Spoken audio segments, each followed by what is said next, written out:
News World में आपका स्वागत है और खास कार्यक्रम खास खबर लेकर आपके साथ मैं हूं मोहम्मद कमर खान। हाथरस की युवती के साथ गैंगरेप, 15 दिन बाद इलाज के दौरान अस्पताल में मौत। और इसके बाद देखा जाए तो मामले ने चिंगारी पकड़ी थी, लेकिन पीड़िता का शव परिजनों को सौंपे बिना ही उसका अंतिम संस्कार करने के बाद उठी आग की लपटों ने तो इस पूरे मामले को ही दहका दिया है। इस बीच सीएम योगी ने मामले की जांच के लिए 3 सदस्य एसआईटी का गठन कर दिया है और 7 दिन में रिपोर्ट देनी है। इस मामले में सियासी रंग भी चढ़ता नजर आने लगा है। वहीं मध्य प्रदेश की बात करें तो यहाँ चुनावी माहौल लगातार गरमाया हुआ है। सभाओं प्रचार प्रसार के बीच विरोध की तस्वीरें सामने आने लगी हैं। बीजेपी कांग्रेस बीजेपी का विरोध कर रही है। पूर्व सीएम कमलनाथ के काफिले को भी भाजपा के विरोध का सामना करना पड़ा। इस तरह मुखालिफत के बाद क्या बन रहा है सियासी माहौल, और आगरा के हाथरस में सामूहिक बलात्कार पीड़िता पर गर्माती राजनीति के क्या है मायने, इसी पर करेंगे बात खास खबर में।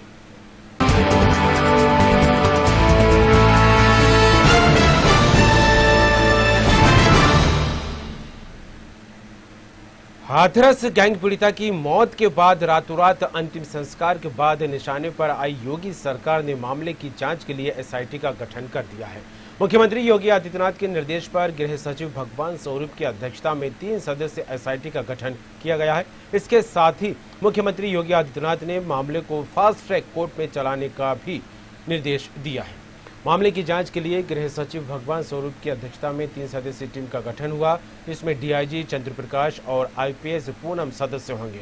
सीएम योगी आदित्यनाथ ने घटना की तह तक जाने के साथ ही समयबद्ध रिपोर्ट देने के निर्देश भी दिए हैं। एसआईटी अपनी रिपोर्ट 7 दिनों में के अंदर पेश करेगी। गैंगरेप के बाद इलाज के दौरान पीड़िता की मौत और उसके बाद परिजनों को शव दिए बिना ही उसका अंतिम संस्कार कर दिया गया। इस मामले ने तूल पकड़ लिया। लोगों में आक्रोश है तो ये एक बड़ा सियासी मुद्दा भी बनता दिखाई देने लगा है। सपा छात्र सभा ने मुख्यमंत्री योगी का पुतला फूंका और मुख्यमंत्री का घेराव किया।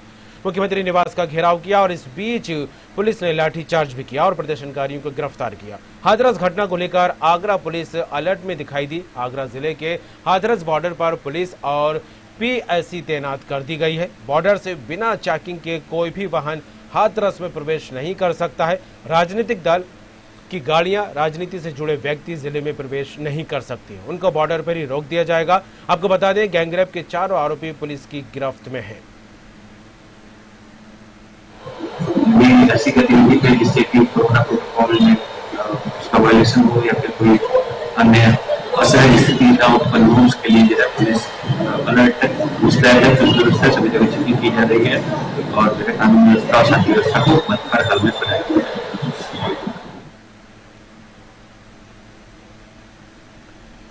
और इस खबर पर बात करेंगे, सीधे चलेंगे लखनऊ। हमारे साथ जुड़ गए हैं आरसी भट्ट साहब, स्टेट एडिटर हैं न्यूज़वर्ल्ड के। भट्ट जी, गैंगरेप पीड़िता को लेकर जिस तरह से मामला लगातार गर्माता दिखाई दे रहा है, 15 दिन तड़पती रही, इलाज के दौरान मौत हो गई, उसके बाद रातों रात अंतिम संस्कार कर दिया जाता है, परिजनों को शव सौंपा नहीं जाता, और इस पूरे मामले को लेकर एक सामाजिक रूप में देखा जाए तो लोगों में काफी आक्रोश है, तो वहीं सियासी दल भी इसे लेकर सरकार को घेरते नजर आ रहे हैं। किस तरह देखें, एसआईटी का गठन भी हो गया है। देखिए, हाथरस की जिस तरह से ये हृदय विदारक घटना हुई है, यानी कि हाथरस की जो युवती है उसके साथ जिस तरह से गैंगरेप होता है और फिर उसके बाद उसको पूरी तरह से पीटा जाता है, जिससे उसके गर्दन की हड्डी, जीभ जो है कट जाती है और बुरी तरह से घायल अवस्था में वो लगातार अपने जीवन और मौत से संघर्ष करके अपना दम वो तोड़ देती है।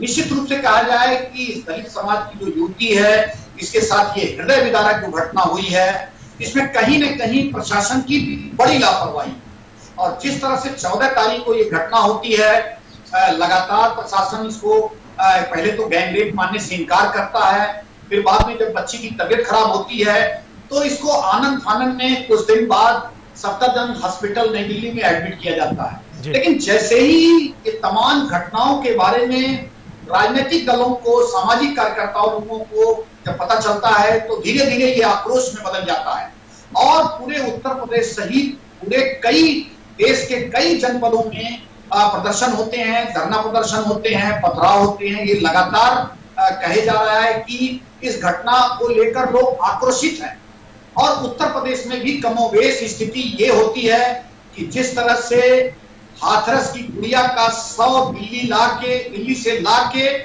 उत्तर प्रदेश में उसको रात के अंधेरे में उसका दाह संस्कार कर दिया जाता है बिना उसके परिवार के इजाजत के, और जिस तरह से फुटेज आ रहे हैं कि उसमें संभावना ये है कि उसमें पेट्रोल या मिट्टी के तेल का इस्तेमाल किया गया है और बहुत आनंद फानन में तेजी से शव को जलाया गया है। तो कहीं ना कहीं आखिर प्रशासन को इतनी जल्दी क्या थी? उसके परिवार वाले हाथरस की गुड़िया का शव मांगते रह गए, अपनी बिटिया का शव मांगते रह गए, लेकिन कहीं ना कहीं प्रशासन ने शव नहीं दिया है।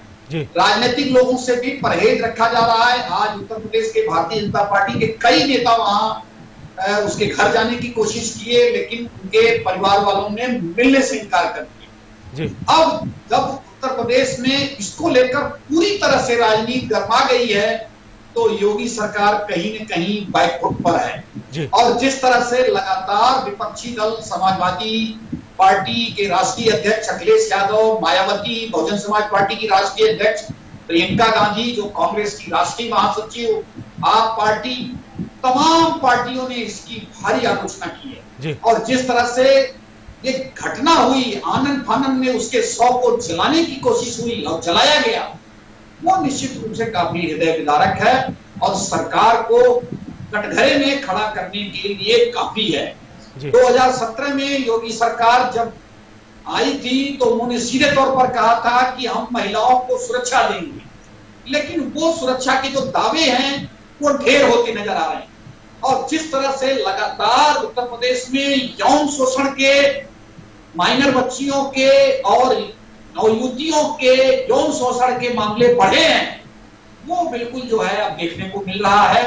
उत्तर प्रदेश में 2022 में चुनाव है, अन्य जो विपक्षी दल हैं वो विधि दृष्टि गड़ाए हुए हैं कि उत्तर प्रदेश सरकार की जो कमियां हैं वो किसी तरह से खोली जाए और किसी तरह से उन मामले को मुद्दा बनाया जाए।